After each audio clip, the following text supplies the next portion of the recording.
देखिए, मैं संगठन का मुख्य कार्यकर्ता हूँ। मेरा टाइटल बदला अध्यक्ष के नाते, लेकिन मेरा काम संगठन को नीचे तक दुरुस्त करना और ठीक से निरंतरता के साथ चलाना है। और इस लिहाज से संगठन के कामों की समीक्षा भी हम लोग करते ही हैं। और अभी जैसे मैंने कहा कि दोनों ही ज़िलों में इतने सुदूर एरिया में संगठन ने गतिविधियों को भी निरंतर रखा है। जैसा मुझे जानकारी मिली, जन आक्रोश रैली भी ठीक हुई, पार्टी की दूसरी गतिविधियां भी अच्छे तरीके से चलती हैं। लेकिन क्योंकि संगठन के कामों में कोई उसका विराम नहीं है, एंडलेस है, मुझे लगता है कि और भी निरंतरता की आवश्यकता है, जो हम लोगों ने आने वाले समय के लिए कुछ एक्शन प्लान के लिए छोड़ा है। और मैं दोबारा भी आऊँगा इसी काम के लिए, पार्टी के सक्षम लोगों को भी भेजूँगा।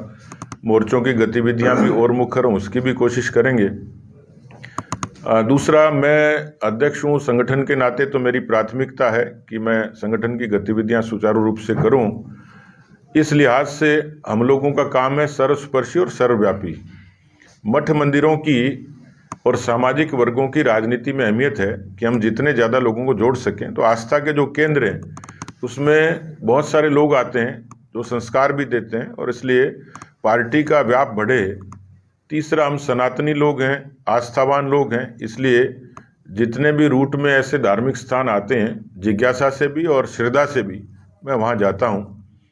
तीसरा, आपने कहा तो पार्टी में आने वाले लोगों की एक बड़ी संख्या है, और इसलिए अभी ये भविष्य के गर्भ में है, लेकिन जो पार्टी में आना चाहेंगे उनका हम स्वागत करेंगे। एक्शन प्लान का क्या मतलब है? जिलाध्यक्ष चेंज किया जा रहा है, आपने कहा कि भविष्य में एक्शन प्लान है। एक्शन प्लान का मतलब ये, जैसे मैंने कहा, मोर्चों को और ज़्यादा ग्रास रूट पर एक्टिवेट करेंगे, पार्टी की बूथ तक की इकाइयों को सक्रिय करेंगे, संगठन में जहां कहीं फेरबदल की, बदलाव की किसी भी किस्म की आवश्यकता लगेगी वो भी करेंगे। तो एक समग्रता लिए हुए, ताकि आने वाले समय में इस काम को हम लोग अप्रैल तक पूरा करेंगे।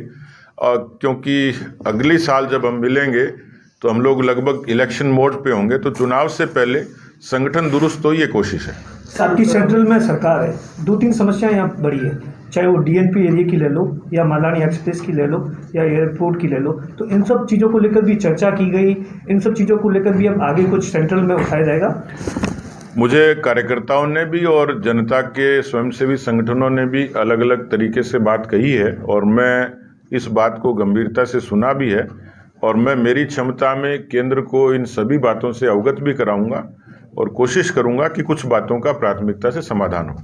सर, वर्ष 2014 का जो लोकसभा चुनाव था, उसके बाद एक बहुत बड़ा परंपरागत जो वोट बैंक था आपका, वो कहीं न कहीं ये कह सकते हैं चुनाव के कारणों की वजह से अलग थलग पड़ा। आपके पुराने कार्यकर्ता जो है, उनको पार्टी की अनुशासन कार्रवाई से भी उन पुराने लोगों को पार्टी से वापस जोड़ा जाएगा। देखिए, बीजेपी किसी समय कैडर की पार्टी थी, आज बीजेपी मासेस की पार्टी है, क्योंकि हमारे साथ बहुत लोग पार्टी के दूसरे विचारों से आए, दूसरे तबकों से आए, और हम लोग 3 से 303 तक पहुंचे। तो स्वाभाविक रूप से इस यात्रा में राजनीतिक रूप से भी बहुत लोग हमारे साथ जुड़े। कुछ कालखंड में कुछ इस तरीके की घटनाएं होती हैं, और राजनीति में स्वाभाविक ही है, लोग बागी चुनाव भी लड़ते हैं, पार्टी में अनुशासनहीनता भी होती है। मैं ये कहूँ कि 100% खरा है, 24 कैरेट है, तो ये दावा तो कोई भी नहीं कर सकता। लेकिन फिर भी पार्टी में अनुशासन भी बना रहे, और पार्टी में आधार के लोग जुड़ें, और पार्टी का अपना कार्यकर्ता मान लीजिए किसी वजह से पार्टी से विमुख हो गया, या पार्टी को कोई अनुशासनात्मक कार्रवाई करनी पड़ी, लेकिन उसमें पार्टी बहुत रिजिड नहीं है।